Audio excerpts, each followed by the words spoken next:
Praise the lord. మన ప్రభువును మన రక్షకుడైన యేసుక్రీస్తు వారి పరిశుద్ధమైన శ్రేష్టమైన నామంలో మీ అందరికీ మా హృదయపూర్వక వందనములు. ఈరోజు దేవుని వాక్యము, శాపగ్రస్తులైన వారు మీ మధ్య నుండకుండా మీరు వారిని నిర్మూలము చేసితేనే తప్ప నేను మీకు తోడయుండను. యెహోషువ గ్రంథము 7వ అధ్యాయము 12వ వచనము. I will not be with you any more unless you destroy whatever among you is devoted to destruction. Joshua chapter 7 verse 12. ఈ రోజుకు గాను సర్వజ్ఞాని అయిన దేవుడు మనకు అనుగ్రహించిన వాక్య భాగమును బట్టి ధ్యానించుకుందాము. ప్రభునందు ప్రియమైన సహోదరి సహోదరులారా, చాలాసార్లు మనము ఏదో ఒక విషయంలో ఎంత ప్రయత్నించినా దానిని గెలవలేకపోతుంటాము. అంతకుముందు వరకు ప్రతి విషయంలో విజయాన్ని చూసిన మనము చిన్న విషయాల్లో సైతము ఓడిపోయే వారముగా ఉంటుంటాం. దానికి కారణం మనకు అర్థం కాక, ఎందుకు మన జీవితంలో ఇలా జరుగుతుందో తెలియక దేవుడే దీనికి కారణం అన్నట్లుగా మనం ప్రవర్తిస్తుంటాం. అయితే ఈరోజు లేఖన భాగం ద్వారా దేవాతి దేవుడు సుస్పష్టముగా మనకు తెలియజేస్తున్నాడు. శాపగ్రస్తమైనది ఏదైతే మన మధ్యన ఉంటుందో అంతవరకు మనము ఓడిపోయే వారముగానే ఉండాల్సి వస్తుందని. ఎందుకంటే ఆ దేవుని సహాయము మనము పొందుకోలేము గనుక. వాక్యమును మనము పరిశీలించగలిగితే, మోషే తరువాత యెహోషువ ఇజ్రాయేలీలను కానాను వైపుకు నడుపుతున్నాడు. యెహోషువాకు మొదటిలోనే ఒక పెద్ద అడ్డంకి ఎదురవుతుంది. దాని పేరే ఎరికో. ఎరికో పట్టణము చాలా బలమైనది, పెద్ద పెద్ద గోడలు కలిగి ఉన్నది. అటువంటి ఎరికో పట్టణమునే దేవుడు యెహోషువ నాయకత్వంలో ఇజ్రాయేలీలకు అప్పగించాడు. దాని తరువాత వారు ముందుకు సాగుతుండగా హాయి అనే చిన్న ప్రాంతముతో వారు ఎదురు వెళ్లాల్సి వచ్చింది. యెహోషువ ఆ దేశం ఎలాంటిదో చూడమని వేగుల వారిని పంపాడు. వారు తిరిగి వచ్చి, హాయి చాలా బలహీనమైన ప్రాంతము, వారికి సరిగ్గా సైన్యము కూడా లేదు, మనము చాలా ఈజీగా వారిని జయించవచ్చు, అంత మాత్రమే కాదు మన దగ్గర ఉన్న మొత్తం సైన్యం కూడా అవసరం లేదు, 3000 మంది చాలు అన్నారు. వారిలో ఉన్న కాన్ఫిడెన్స్ ఏంటంటే, మేము ఎరికో అనే బలమైన సైన్యమునే ఎదుర్కొని దానిని ఓడించగలిగాము, ఆఫ్టర్ ఆల్ ఈ హాయి అనే చిన్న బలహీనమైన వారిని ఎదుర్కోలేమా అని. మనం కూడా చాలా సందర్భాలలో ఇలానే ఆలోచిస్తాం కదండి. ఎన్నో పెద్ద పెద్ద ప్రాబ్లమ్స్ని సాల్వ్ చేశాను, ఈ చిన్న ప్రాబ్లంని నేను సాల్వ్ చేయలేనా? ఒక్కసారి మనకు విజయం వచ్చేసరికి నెక్స్ట్ కూడా విజయమే వస్తుంది అని గుడ్డిగా నమ్ముతుంటాం. అందులో తప్పేమి లేదు, కానీ మనకు విజయము ఎందువలన వచ్చిందో ఆలోచించము. దేవుడి యొక్క సహాయం వల్లనే వచ్చింది అని మనము గ్రహించము. అందుకే మనము ఈ రోజున ఓటమిని చవి చూడాల్సి వస్తుంది. ఆ రోజున ఇజ్రాయేలీలు కూడా ఇలానే ఆలోచించారు. మేము ఎరికో పైన గెలవగలిగాం అంటే బహుశా వారి బలమో వారి సామర్థ్యమో అని అనుకున్నారేమో. అదే ఉద్దేశంతో ముందుకు వెళ్ళారు, ఓడిపోయారు. వారు గెలవడానికి, వారు తమ శత్రువులను ఓడించడానికి దేవుడు కారణం అని గ్రహించలేకపోయారు. మనము వాక్యములో చూస్తే, యెహోవా యెహోషువాకు తోడయుండెను కనుక అతని కీర్తి దేశమంతటను వ్యాపించింది అని వాక్య భాగంలో వ్రాయబడి ఉన్నది. అంటే దేవుని యొక్క తోడు వలన, కేవలం దేవుని తోడు వలనే వారు విజయాలు సాధిస్తున్నారు. కానీ హాయి మీద ఓడిపోయిన తరువాత దేవుని దగ్గర విచారించగా దేవుడు యెహోషువాతో చెప్తున్నాడు, నేను నీకు తోడై ఉండను. ఎందుకు అంటే శపితమైన దానిని మీరు కలిగి ఉన్నారు, నేను వద్దు అన్న పనిని మీరు చేశారు, ఆ చేసిన వారిని మీరు నిర్మూలము చేస్తేనే మీకు నేను తోడై ఉంటాను అని. మరి దేవుడు తోడు లేకపోతే వారి దగ్గర ఎంత పెద్ద సైన్యమున్నా, ఎంత జ్ఞానమున్నా, ఎంత గొప్పగా కీర్తి ఉన్నా వ్యర్థమే అని వారు గ్రహించారు. వారిలో ఉన్న శపితమైన దానిని వారు తొలగించుకున్నారు. తరువాత హాయిని జయించగలిగారండి. ప్రియమైన సహోదరి సహోదరుడా, నీవు కూడా ఒకవేళ శపితమైన దానిని నీ కుటుంబములో, నీ వ్యాపారంలో, నీ ఉద్యోగములో నీలోనే కలిగి ఉన్నావేమో. అందుకే నీకు అనారోగ్యము, అందుకే నీకు ప్రమోషన్ పొందుకోలేకపోతున్నావు, అందుకే నీవు నీ పనులలో ముందుకు వెళ్ళలేకపోతున్నావు. అయితే దానిని నీవు తొలగించుకో. శపితమైన దానిని అంటే ఏమిటండి అంటే దేవుడు చెయ్యొద్దు, యేసయ్య తాకొద్దు అన్నదాన్ని నువ్వు తాకావేమో, కలిగి ఉండొద్దు అన్నదాన్ని నువ్వు కలిగి ఉన్నావేమో.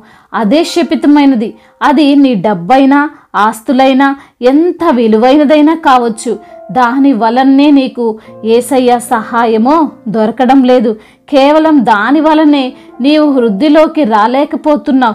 కాబట్టి దేవుడు సెలవిచ్చినట్లుగా శపితమైన దానిని నీ యొద్ద నుండి తీసివేసుకో. అప్పుడు ఆయన నీకు తోడై ఉంటాడు. ఏ సమస్యనైనా అప్పుడు ఈజీగా నువ్వు ఎదిరించగలవు. ఏ అనారోగ్యమైనా నీ నుండి వెళ్ళిపోతుంది. ఏ ఆర్థిక ఇబ్బంది నిన్నేమి చెయ్యలేదు. ఎందుకంటే దేవుడు నీకు తోడై ఉన్నాడు గనుక. దేవుడు ఈ మాటలను దీవించి మన హృదయములో ఫలింప చేయునుగాక. వాక్య భాగమును బట్టి ప్రార్థించుకుందాము. ప్రతి ఒక్కరు కూడా ప్రార్థనలో ఏకీభవించగలరు. ప్రార్థన. మహాశక్తి సంపన్నుడవైన దేవా, జీవము కలిగిన మా ప్రియ ప్రభువా, మీ యొక్క ఘనమైన నామమును బట్టి వందనములయ్యా, స్తోత్రములు. ఈ రోజున తండ్రి వాక్యము ద్వారా మీరు మాతో మాట్లాడారు. శాపగ్రస్తులైన వారు మీ మధ్య నుండకుండా మీరు వారిని నిర్మూలము చేసితేనే తప్ప నేను మీకు తోడయుండను అనే వాక్యము ద్వారా తండ్రి మాలో ఉన్నటువంటి లోపాలను, మాలో ఉన్నటువంటి మరి పాపమును, మాలో ఉన్న శపితమైనటువంటి క్రియలను తండ్రి మేము తొలగించుకుంటే మీరు మాకు సహాయము చేస్తారని, వారు ఎంత పెద్ద సైన్యమైనా ఎంత పెద్ద సమస్య అయినా వాటిని మేము ఎదిరించగలుగుతామని, మీ యొక్క సహాయము, మీ యొక్క కరుణా కటాక్షము మా పైన ఉంటుందని వాక్యము ద్వారా మీరు మాతో మాట్లాడారు. మమ్మల్ని ఎంతగానో బలపరిచారు. అందును బట్టి మీకు స్తోత్రాలు చెల్లిస్తున్నాము ప్రభువా. ఎందరైతే బిడ్డలు వాక్యమును విని ప్రార్థనలో ఏకీభవిస్తున్నారో ప్రతి బిడ్డను మీరు పేరు పేరున దీవించండి అయ్యా. ఆశీర్వదించండి, బలపరచండి, మీ యొక్క కృప చేత జ్ఞాపకము చేసుకునండి అయా. ఈ రోజున ఎందరైతే బిడ్డలు ప్రభువా అనారోగ్యముతో తండ్రి బాధపడుతున్నారో, వారికి వచ్చిన రోగము నయం కాక ప్రభువా అనేక మంది వైద్యులను సంప్రదించినప్పటికీ స్వస్థత కలగక అయా మరి తండ్రి మీ సన్నిధికి వచ్చి మొరపెడుతూ మీకు తండ్రి ప్రార్థిస్తుండగా అద్భుత కార్యము బిడ్డల జీవితంలో మీరు జరిగించండి. స్వస్థపరిచే దేవుడవు నీవే ప్రభువా. అయా నీ యొక్క సహాయము ద్వారానే వారు తండ్రి ఆ యొక్క తండ్రి స్వస్థతను పొందుకొనున్నట్లుగా, మీ సన్నిధిలో సాక్షులుగా నిలవబడినట్లుగా మీ యొక్క కృపా కటాక్షము వారిపైన ఉంచమని వేడుకుంటున్నాము. అదేవిధంగా తండ్రి కుటుంబ సమస్యలు, కుటుంబ కలహాలు, భార్యాభర్తల మధ్య విభేదాలు తండ్రి వాటన్నిటి నుండి విడుదల దయచే, ముఖ్యంగా కుటుంబములో శాంతిని, సమాధానాన్ని స్థాపించమని వేడుకుంటున్నాము నా ప్రభువా. అదేవిధంగా నా తండ్రి అయా మరి తండ్రి ఆర్థిక సమస్యలను కొట్టివేయండి.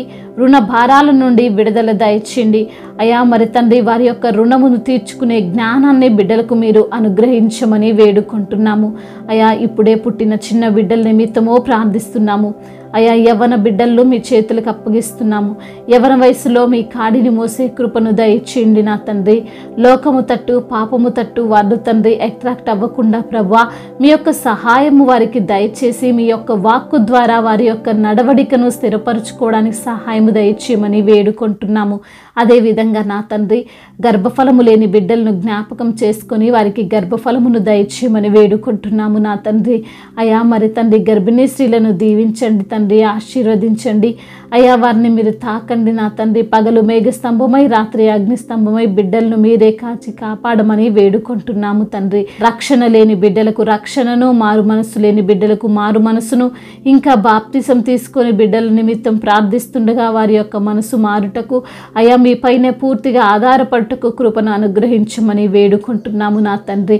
అదేవిధంగా ఎందరైతే బిడ్డలు నా ప్రభా అనాథలుగా ఉన్నారో, అభాగ్యులుగా ఉన్నారో అయా వారిని తండ్రి తల్లిలా ఆదరించే దేవుడవు, తండ్రిలా ప్రేమించే దేవుడవు తండ్రి. నీవే వారి పక్షముగా ఉండి న్యాయమును తీర్చమని వేడుకుంటున్నాము తండ్రి. అదేవిధంగా నా తండ్రి కోర్టు సమస్యలు, ల్యాండ్ సమస్యల నుండి విడిపించండి అయా. భూతగాథ సమస్యలన్నిటి నుండి తండ్రి విడుదలను అనుగ్రహించమని వేడుకుంటున్నాము తండ్రి. అదేవిధంగా నా తండ్రి అయా ఇంకా ఎందరైతే బిడ్డలు నా ప్రభా చెప్పుకోలేనటువంటి బాధలో ఉన్నారో, విరిగి నలిగిన హృదయముతో ఉన్నారో వారిని బట్టి ప్రార్థిస్తుండగా మీ యొక్క కనికరము వారిపైన ఉంచమని వేడుకుంటూ తండ్రి ఇంతవరకు చేసిన ప్రార్థన అంతటిని మీ పాద సన్నిధిన చేర్చుకోమని మా నాథుడు, సర్వశక్తిమంతుడు, సర్వాధికారి అయిన నజరేయుడైన యేసుక్రీస్తు వారి ఉన్నతమైన పరిశుద్ధమైన నామంలో ఈ ప్రార్థనను అడిగి వేడుకొని పొందుకొని ఉన్నాము మా ప్రియ పరలోకపు తండ్రి. ఆమెన్. ఈరోజు పెళ్లి రోజు మరియు పుట్టినరోజు జరుపుకుంటున్న వారందరినీ దేవుడు దీవించి సకల మేలులతో, ఆశీర్వాదములతో, కృపాక్షేమములతో దేవుడు మిమ్మల్ని నింపునుగాక. మీ యొక్క ప్రార్థన అవసరతలను మాకు తెలియజేయగలరు. మీ కొరకు మేము తప్పక ప్రార్థిస్తాము. మొదటిసారిగా మన యొక్క ఆదరణ వాక్యం చూస్తున్నట్లయితే తప్పకుండా సబ్స్క్రైబ్ చేసుకోగలరు. ఈ వాక్యము మీకు ఆశీర్వాదకరముగా ఉండినట్లయితే అనేకులకు కూడా ఈ వాక్యాన్ని పంపి మీరు కూడా దేవుని యొక్క రాజ్య సువార్తలో పాలిభాగస్తులు కావాలని దేవుని పేరిట మనవి చేసుకుంటున్నాను. May God bless you all. దేవుడు మిమ్మల్ని దీవించి బలపరిచి స్థిరపరచునుగాక.